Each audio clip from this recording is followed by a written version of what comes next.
So hello everyone and welcome back again to another video on my channel. इस video में हम spring boot annotations के बारे में पढ़ने जा रहे हैं। अगर आपने मेरी इस चैनल की पहले वाली स्प्रिंग बूट वाली वीडियो देखी है तो आपके स्प्रिंग टूल सूट में एक खाली सा प्रोजेक्ट बन के कुछ इस तरीके से तैयार होगा। अब इसके अंदर हम देखें अगर आप यहाँ पे तो आपको @ करके स्प्रिंग बूट एप्लीकेशन अपने आप लिखा हुआ मिलेगा। तो बेसिकली यही एक सिग्निफिकेंस होती है एनोटेशन की which starts with an @ but ये एनोटेशन होता क्या है और ये स्प्रिंग बूट एप्लीकेशन जो ऑटोमेटिकली आया है ये क्यों आया है, ये क्या है, व्हाट डज दिस सिग्निफाई और इससे आपके प्रोजेक्ट को क्या हेल्प मिल रही है। तो ये इस वीडियो में हम कवर करने वाले हैं। चैनल पे पहली बार आए हो तो सब्सक्राइब ज़रूर कर लेना, वीडियो को लाइक ज़रूर कर देना। सबसे पहले हम बात कर लेते हैं एनोटेशन की। तो एनोटेशन बेसिकली क्या होता है, मेटा डेटा होता है जो डेटा स्टोर करता है about another program. So basically आपके स्प्रिंग बूट के प्रोजेक्ट में जो हमारी एनोटेशंस होती हैं ये सप्लीमेंट्री इंफॉर्मेशन प्रोवाइड करती हैं और आपके काम को आसान करती हैं किसी भी स्प्रिंग बूट के एप्लीकेशन को कंपाइल करने के लिए। ये आपके प्रोग्राम पे कोई इफेक्ट नहीं करती, बट ये बेसिकली दूसरे प्रोग्राम के डेटा को आपके प्रोग्राम के अंदर एम्बेड कर देती है। ये आप सिंपल चीज़ समझ सकते हैं एनोटेशन से। जैसे हमने डिस्कस किया, दे आर रिप्रेजेंटेड बाय @। अब हम सबसे पहले बात कर लेते हैं फर्स्ट एनोटेशन जो आपको पता होनी चाहिए स्प्रिंग बूट पढ़ने के लिए, that is spring boot application. ये बेसिकली फर्स्ट एनोटेशन है जो 3 हिडन एनोटेशंस का काम करती है। यानी अगर आपके प्रोजेक्ट में स्प्रिंग बूट एप्लीकेशन एनोटेशन लग गई है तो आप मान सकते हैं आपके प्रोजेक्ट में अपने आप enable auto configuration, component scan और कॉन्फ़िगरेशन, ये 3 कॉन्फ़िगरेशंस, 3 एनोटेशंस ऑटोमेटिकली लग गई हैं अगर आपके प्रोजेक्ट में स्प्रिंग बूट एप्लीकेशन वाली एनोटेशन है तो we can say that spring boot application consist of these 3 annotations in it. अब फटाफट से हम इन तीनों के बारे में जान लेते हैं और ये हमारा क्या काम करता है इसके बारे में जान लेते हैं।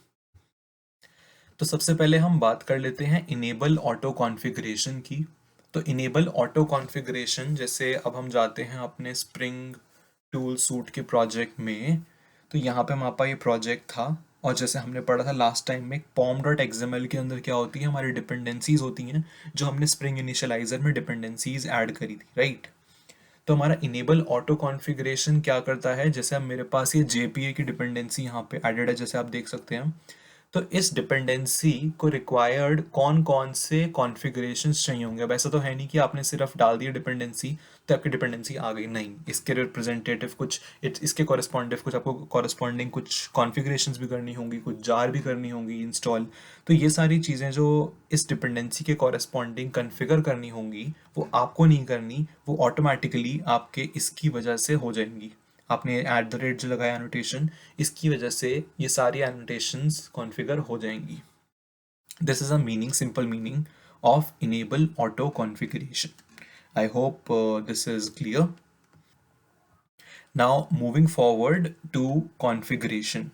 सो कॉन्फ़िगरेशन बेसिकली क्या होता है, सिंपल मीनिंग में हम देखें तो कॉन्फ़िगरेशन किसी भी क्लास फाइल पे लगाया जाता है, किसी भी जावा फाइल पे लगाया जाता है, जो डिनोट करता है कि आपका ये क्लास फाइल जो है ये कुछ बीन रिटर्न करने वाला है, ये किसी ऐसे मेथड को कंटेन करता है जिसके अंदर से आपके ऑब्जेक्ट्स रिटर्न हो रहे हैं।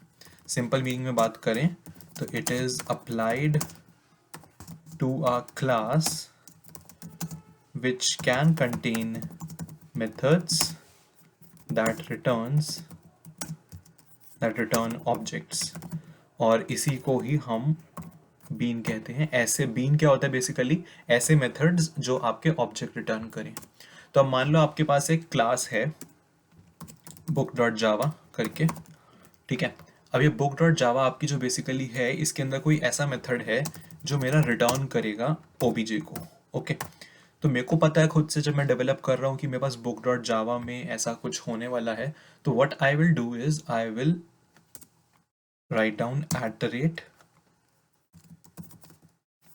configuration in the beginning of this file। तो ये मेरे को नहीं लिखना पड़ेगा क्योंकि मैं spring boot application already use कर रहा हूँ। बट अगर मैं स्प्रिंग बूट एप्लीकेशन को यूज़ ना कर रहा होता तो मुझे कॉन्फ़िगरेशन लिखना पड़ता, जिसका मतलब ये है कि इस क्लास को भैया ये कॉन्फ़िगरर क्लास है और ये इसके अंदर ऐसे मेथड्स हैं जो बीन को रिटर्न कर रहे हैं। I hope configuration and enable auto configuration both are clear. Now if we move forward to component scan. So for component scan, let's go back again to our STS. अब यहाँ पे आप देखिए, यहाँ पे मेरे पास रजिस्ट्रेशन प्रोजेक्ट एप्लीकेशन जो है इसके अंदर स्प्रिंग बूट एप्लीकेशन लगा हुआ है, तो इसके अंदर हिडन ऑटोमेटिकली मेरे पास कंपोनेंट स्कैन है, राइट। बट कंपोनेंट स्कैन को हम सेपरेटली अगर समझे तो इसका क्या मतलब है, ये हमारा मैच करता है कॉन्फ़िगरेशन से। कॉन्फ़िगरेशन का मतलब क्या होता है, ऐसी क्लास फाइल जिसके अंदर बीन रिटर्न हो रहे हो। बट अगर आपके पास वो जो क्लास फाइल जिसकी हम बात कर रहे हैं वो इसी पैकेज में नहीं है, यानी ये जो पैकेज है इस पैकेज के अंदर नहीं है वो वाली क्लास फाइल, वो किसी और पैकेज के अंदर है। ओके, तो उस केस में हम क्या करते हैं, जैसे कि मैं एक काम करता हूँ, मैं यहाँ पे एक क्लास फाइल बना लेता हूँ बुक नाम से। अब मुझे पता है कि ये बुक रिटर्न करने वाला है कोई ऐसा बीन, जैसे कि मैं लिख लेता हूँ पब्लिक, कुछ भी लिख लेते हैं, void get message। तो यहाँ पे हम कुछ भी लिख देते हैं,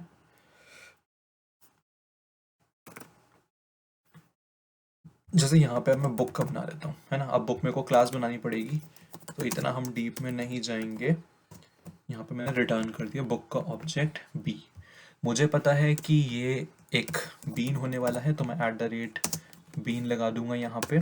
अब क्योंकि ये क्लास फाइल मेरा ऑब्जेक्ट रिटर्न कर रही है इस क्लास फाइल को, इसीलिए मैं कॉन्फ़िगरेशन के अंदर लिख दूंगा। तो इस क्लास फाइल के ऊपर मैं कॉन्फ़िगरेशन लिख दूंगा। आई होप यहाँ तक क्लियर है। अब अगर हम बात करें, ये तो सेम पैकेज के अंदर हो गया, बट अगर आपके पास कॉन्फ़िगरेशन आपको किसी और प्रोजेक्ट में लगानी है, किसी और पैकेज में लगानी है, तो we will be going forward with component scan. तो कंपोनेंट स्कैन बेसिकली क्या करता है,